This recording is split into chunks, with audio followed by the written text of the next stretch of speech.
Hello everyone, it's Imran here. Welcome back to another video. So, Kiefer Adams uploaded his newest Thomas the Tank Engine audio story on his channel, I think around 2 or 3 hours ago, and this one is called Up and Adams. So, yeah, I'm really looking forward to watching this audio story. Can't remember the last one, my mind's completely gone blank. Like I said, he uploads audio stories every Sunday, and I really enjoy them because it's nice just to see someone doing audio stories rather than trains adaptations, because these audio stories are kind of, just a little bit refreshing, where you just sit back, relax, and just enjoy the sounds and sights.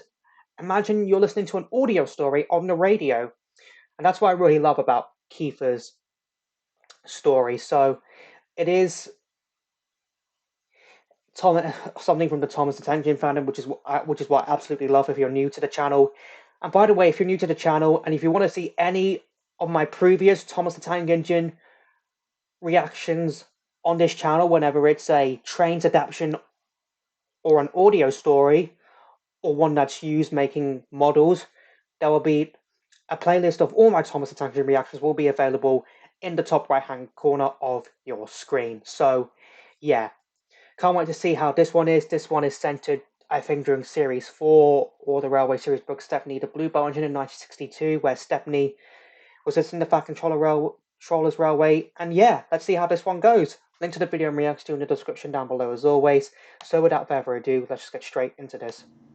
Up and Adams, written and told by Kiefer Adams. Captain Baxter's tough too, Stepney went on, and rather rude, but he's worked in a quarry, and you know what that does to an engine's languages and manners. I do indeed, said Edward gravely. He's a good sort really, said Stepney. I like him. We both miss our work with trucks. During his first visit on the Fat Controller's railway, Stepney had been telling Edward all about the other engines that he worked with on the Bluebell line. Edward was very impressed. He wanted to know more, but was soon called away for shunting. Goodbye, Stepney, Edward whistled. Be sure to tell me more about your line later, won't you? If I catch you, I will, Stepney chuckled. Yep, he will. Edward then puffed away, while Stepney went back to working around the yards of Tidmouth. Later that day, Stepney found Toby, Percy and Thomas. The three engines had their trains ready, but Percy was annoyed. I wonder why. Is everything all right? Stepney asked. It's just Percy being Percy again, laughed Thomas. He thinks he can do everything on his own. I can do everything on my own, grumbled Percy. I don't need silly little tank engines and know-it-all tram engines to tell me what to do. We're only offering, said Toby. Stepney chuckled. You know what, Percy, he said. You remind me of an engine that I work with on the Bluebell Railway. Percy was surprised. Do I? Of course, Stepney laughed. It was one of the first engines I met after Rusty saved me from scrap. Please tell us about him, said Thomas. Oh, we're going to learn a bit. Stepney it's going to be a flashback story, just like how it is in NWR Tales. Shortly after Stepney settled on the Bluebell Railway after Rusty had saved him from scrap, he got to work with the railway's other tank engines. Adams, named after his designer, was the largest tank engine on the Bluebell Railway. So that's Adams right there. He was very kind and very gentle.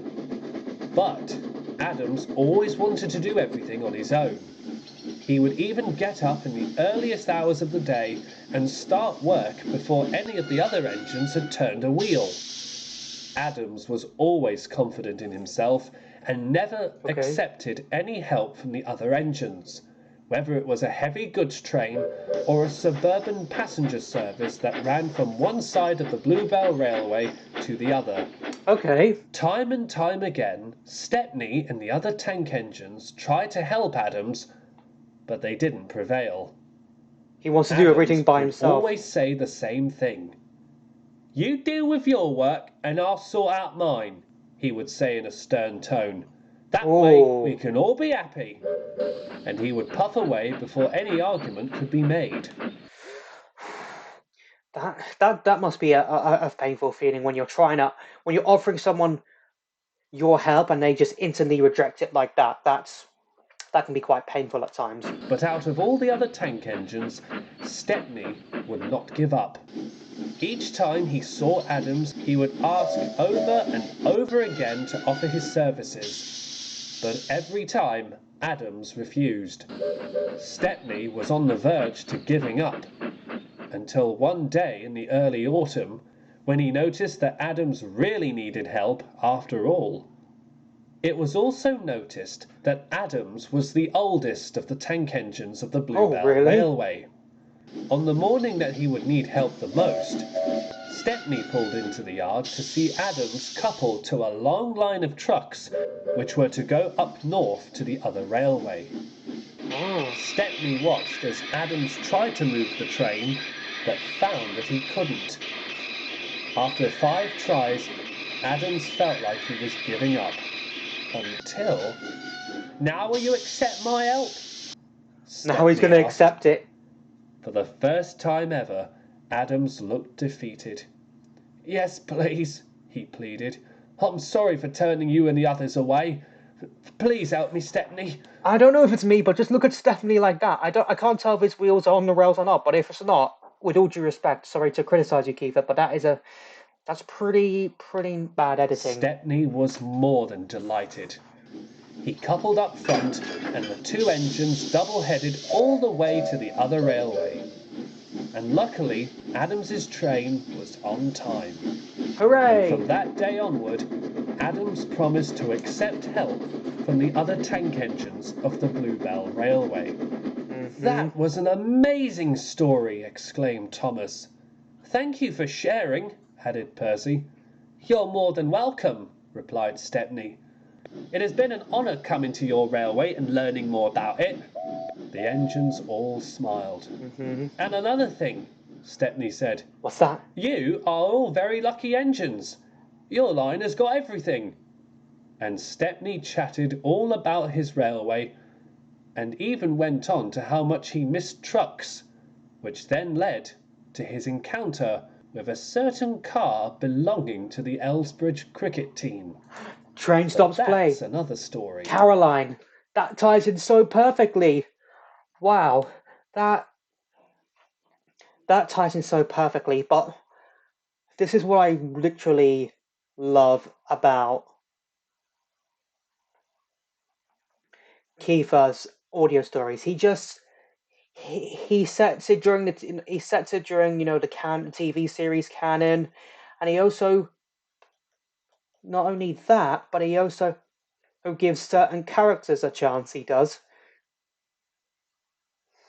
and also like giving Diesel 10 an origin story, a story that was explained how Scruffy ended up how he was and put upon Percy, and even one centered around the Soda Construction Company. Hell, next week we're getting a story centered around Harvey, then later down the line we'll get a story centered around Oliver and Hector. Oh my god, I can't wait for them. Kiefer, if you're watching this, I suggest you make a story folder on your Twitter, and as a pinned tweet, like uses like how the Buried Truck does. And Maithway to do with their stories. They have a pinned tweet on Twitter with a folder containing their stories. Strongly suggest you do that, but yeah, nevertheless, really enjoyed this audio story. Nice use of one of, Kiefer's OC characters again. And yeah, that's basically what I've got to say. So, I hope you enjoyed this video. If you did, hit that like button for me. Let me know in the comments down below what you thought of this audio story I reacted to. And also let me know in the comments down below what other videos you want me to react to next. Follow me on Instagram, link to that will be in the description down below. Share this video, subscribe if you're new here, ring that bell to get notified for when I upload new videos or when I post on the community tab. And I'll see you all in the next one. Bye!